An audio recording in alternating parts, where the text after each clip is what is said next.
गांव का नाम था पनियाला। यह गांव हरे भरे खेतों और खामोश जंगलों के बीच बसा हुआ था। इस गांव के लोग मेहनती, साधारण और प्यारे थे। यहाँ की एक छोटी सी बस्ती थी जहाँ सभी लोग एक दूसरे का ख्याल रखते थे। गांव का एक शख्स, रामू, बहुत ही मेहनती व्यक्ति था। उसकी पहचान उसकी कड़ी मेहनत और ईमानदारी से थी। रामू का एक सपना था, अपनी मेहनत से अपने परिवार को खुशहाल बनाना। वह रोज़ किसान का काम करता, खेत में अपनी मेहनत लगाता और फसल उगाता। उसकी पत्नी सीता भी उसे हमेशा सहयोग करती थी। वे दोनों मिलकर अपनी छोटी सी दुनिया को खुशहाल बनाने में लगे रहते थे। एक दिन गांव में एक बड़ी समस्या आई। लंबे समय से बारिश नहीं हुई थी और सूखे के कारण खेत बंजर हो गए थे। गांव के लोग परेशान हो गए। फसलें सूखने लगीं और पानी की किल्लत होने लगी। रामू ने देखा कि जब उसकी फसलें सूख रही हैं तो उसके गांव के अन्य लोग भी परेशान हैं। उन्होंने ठान लिया कि उसे कुछ करना होगा। रामू ने अपने दोस्तों के साथ मिलकर निश्चय किया कि वे गांव में एक कुआं खोदेंगे। यह कुआं गांव के सभी लोगों को पानी देगा। लेकिन जब उन्होंने कुआं खोदना शुरू किया तो उन्हें बहुत सारी कठिनाइयों का सामना करना पड़ा। मिट्टी बहुत कठोर थी और वे कई बार थककर टूट गए। लेकिन रामू ने हार नहीं मानी। हर दिन सूरज की किरणों के साथ रामू और उसके दोस्त कुआं खोदने जाते। वे सुबह जल्दी उठते, कुएं की खुदाई करते और शाम के समय घर वापस आते। उनकी कड़ी मेहनत धीरे धीरे रंग लाने लगी। कई दिनों तक मेहनत के बाद आखिरकार वे एक गहरे कुएं तक पहुँचे। जब कुएं में पानी दिखाई दिया तो सब लोग खुश हो गए। उनका मेहनत सफल हो गया था। गांव के सभी लोग रामू की मेहनत की सराहना करने लगे। कुएं से पानी मिलने से न सिर्फ उनकी फसलें लहलहा उठीं, बल्कि गांव के अन्य लोग भी राहत की सांस लेने लगे। अब उनके पास पानी उपलब्ध था और सभी मिलकर फिर से खेती करने लगे। हालांकि खुशियां ज़्यादा दिनों तक नहीं रहीं। एक दिन गांव में एक भूमाफिया आया और उसने कुएं पर कब्जा करने की कोशिश की।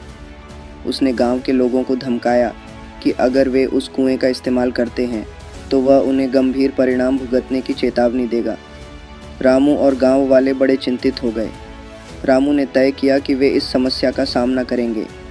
उन्होंने गांव के सभी लोगों को इकट्ठा किया और कहा, हमने मेहनत से यह कुआं खोदा है और हम इसे नहीं जाने देंगे। हम सब मिलकर इसका सामना करेंगे। गांव के लोगों ने एकजुटता दिखाई और रामू के साथ खड़े हो गए। गांव के लोग एकजुट होकर भूमाफिया के खिलाफ खड़े हो गए। उन्होंने सब मिलकर इसके खिलाफ आवाज़ उठाई और प्रशासन के पास अपनी समस्या लेकर गए। प्रशासन ने उनकी बात सुनी और भूमाफिया को पकड़ने का आश्वासन दिया। रामू की मेहनत और गांव वालों की एकता ने काम किया। भूमाफिया को गांव छोड़ना पड़ा। गांव के लोगों ने फिर से सुकून की सांस ली। अब वे अपने कुएं का इस्तेमाल कर सकते थे और अपनी फसलें उगा सकते थे। रामू की मेहनत ने न केवल उसे बल्कि पूरे गांव को एक सीख दिया कि एकता में ही बल है। कुछ समय बाद गांव में पानी की कोई कमी नहीं रही। लोगों ने समझा कि कुएं की देखभाल करना ज़रूरी है। उन्होंने हर महीने कुएं की सफाई करने और उसकी स्थिति पर नज़र रखने का फैसला किया। रामू और सीता ने अपने खेतों में नई तकनीकों का इस्तेमाल करना शुरू किया। उन्होंने अपने ज्ञान को बढ़ाने के लिए कई सेमिनारों में भाग लिया और नए नए तरीकों से खेती करने लगे।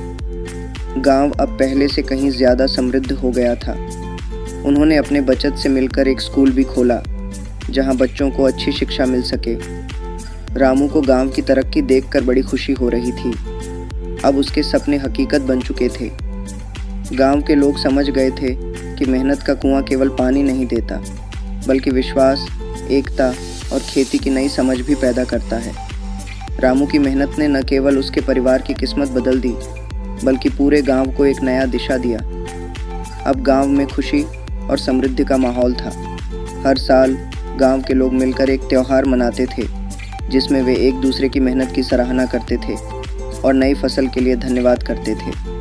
रामू और सीता का नाम सम्मान से लिया जाता था और उनका योगदान गांव के लोगों के दिलों में हमेशा रहेगा। कुल मिलाकर मेहनत का कुआं केवल एक कहानी नहीं, बल्कि एक प्रेरणा है। ये हमें सिखाता है कि अगर हम सही से मेहनत करें और एकजुट रहें तो हमें हर कठिनाई का सामना कर सकते हैं। ये कहानी हमें यह बताती है कि कठिनाइयों का सामना करने के लिए लगातार मेहनत और धैर्य हमें एक नया जीवन देता है। इस प्रकार पनियाला गांव ने मेहनत और एकजुटता का एक अनूठा उदाहरण प्रस्तुत किया, जो आने वाली पीढ़ियों के लिए प्रेरणा बनेगा। हमारी मेहनत जब सच्चे इरादों के साथ होती है, तब हमें सफलता अवश्य मिलती है।